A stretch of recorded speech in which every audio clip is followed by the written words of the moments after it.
نن موږ وایو آداب د مناظر. د مناظر دپاره کم آداب خپلول پکار دی.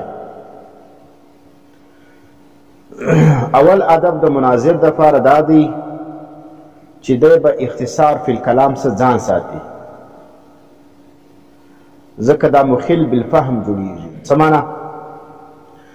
په مناظره کې به دومره مختصر کلام نه ذکر کوي چې د مقابل جانب په هغه باندې سر نصف خلاص، د عوامو په هغه باندې سر نصف خلاص. اختصار سره ډېر کار نه اخلي.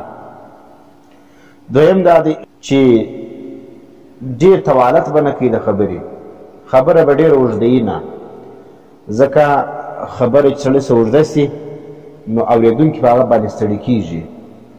نو دی به څه کوي، تطویله څخه به هم کار نه اخلي، خبره به دونه مختصر کوي هم نه چې د خلکو سر نصف خلاص.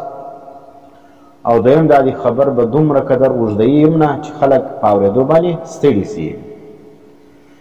دریم ادب دا دی چې الفاظ غریبه به نه استعمالوي. الفاظ غریبه څه معنا؟ ناولده ګران الفاظ په مناظره کې به نه استعمالي، دې څخه ځان ساتي.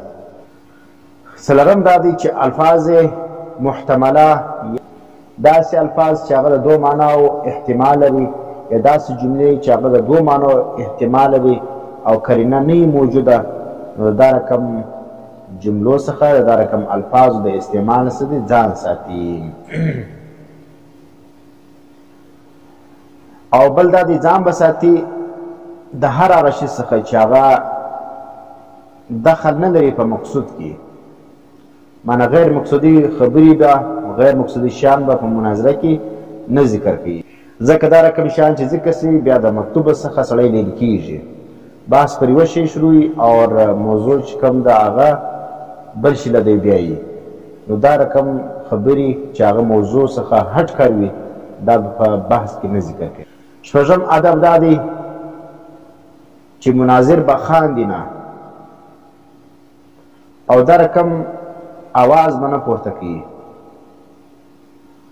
او بل ادب دا دی چې لا یتکلمو بکلام السفهاء، د بې عقلانو غوندې به ګایېږي نه.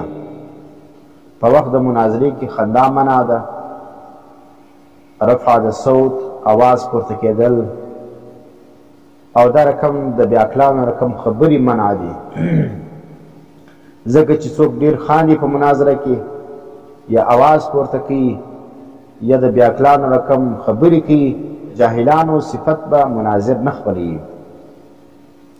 ځکه جاهل سړی چې کوم دی هغه خپل جهالت په خندا باندې، په آواز پورته کېدو باندې، یا په داسې بې عقله خبره باندې لرې کوي. لکه تاسو چې دلته ولیدل دا د بریلیانو مناظر چې کله به په چا پسخن وهي، کله چې کوم دی هغه به آواز ډېر پورته کوي، او کله کله به داسې بې عقله خبر وکړه چې په هغه کې به پیغور موجود ولو چې هغه به د بحث سره هېڅ تعلق نه درلودی.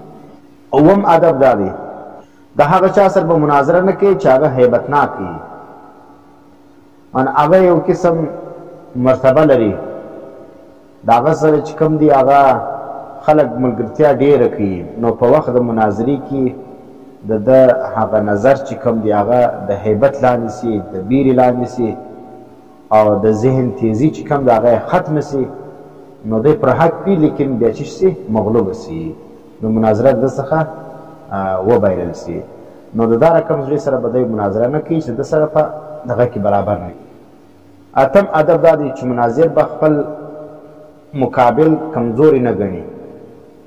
که چیر دی هغه کمزوري وګڼي، نو کله کله د انسان کې چې تکبر راسي، لویي راسي، د هغه په سبب باندې یو داسې کلام د صادر سي، کمزوري کلام چې په هغه په وجه باندې هغه ضعیف خصم د ده مقابل پر ده باندې سي غالبه سي. او بله دا خبره ده چې مناظر لره دا مناسب ده چې دی به اسکات د خصم نه کوي په لږ زمانه کې. که چیر دی دا غواړي چې زه په یوه ساعت باندې د خپل مقابل بس په دوه خبرو ودرومه، نو کله کله د ده دا اراده وي چې زه یې ژر ودروم، د ده څه داسې یو خبره مقدمات واهیه صادرې سي، کمزوري خبرې صادرې سي چې د هغه په وجه باندې هغه خصم چې ده چوپ کوي هغه دی چوپ کوي.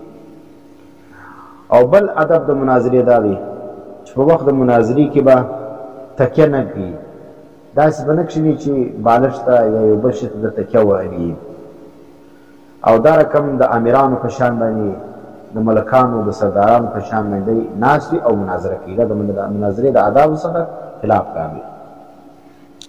بلکې داسې ناسته به کوي لکه څنګه چې یو مسکین او غریب ناسته کوي. ځکه په دا رقم ناسته کې چې سړی د مسکین او د غریب په دغه باندې شکل باندې کښېني، په دې کې دا ذهن او د اخلاص چې کوم دی هغه څه شوي سره جمع کېږي. ذهن یې بیا منتشر کېږي نه او اخلاص چې کوم دی او بل چې کوم دی دا د انتشار څخه د دماغ څه پوسي خلاص شي. او بل ادب یې دا دی چې مناظر به د مناظرې مخکې یو څه خوراک کوي، په خالي نس باندې به مناظره نه کوي. ډېر وږی سړی به مناظره نه کوي او نه به ډېر تږي. که چېرې دی ډېر وږي یا ډېر تږي نو بیا بحث شروع کړي نو بیا به د ده بیټري ژر ګرمه شي.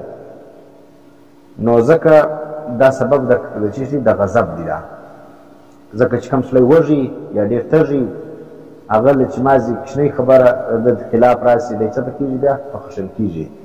نو دا سبب د غضب دی. دا انسان لره خشم ډېر ورځي چې کوم انسان وږي یا ډېر تږي او نه به ډېره ډوډۍ خوري د مناظرې مخکې. ګوره ډوډۍ خو به خوري بیخي ډېره به هم نه خوري چې بلکل نس ډک کړي. ځکه دا بیا چې شي دا بیا د انسان طبیعت چې کوم دی هغه په هغه طبیعت باندې مړه کېږي. سړی ډېر ډوډۍ وخوري بیا بدن او طبیعت چې شي دا داسې ویلس سره بیا زړه غواړي چې پرېوځمه.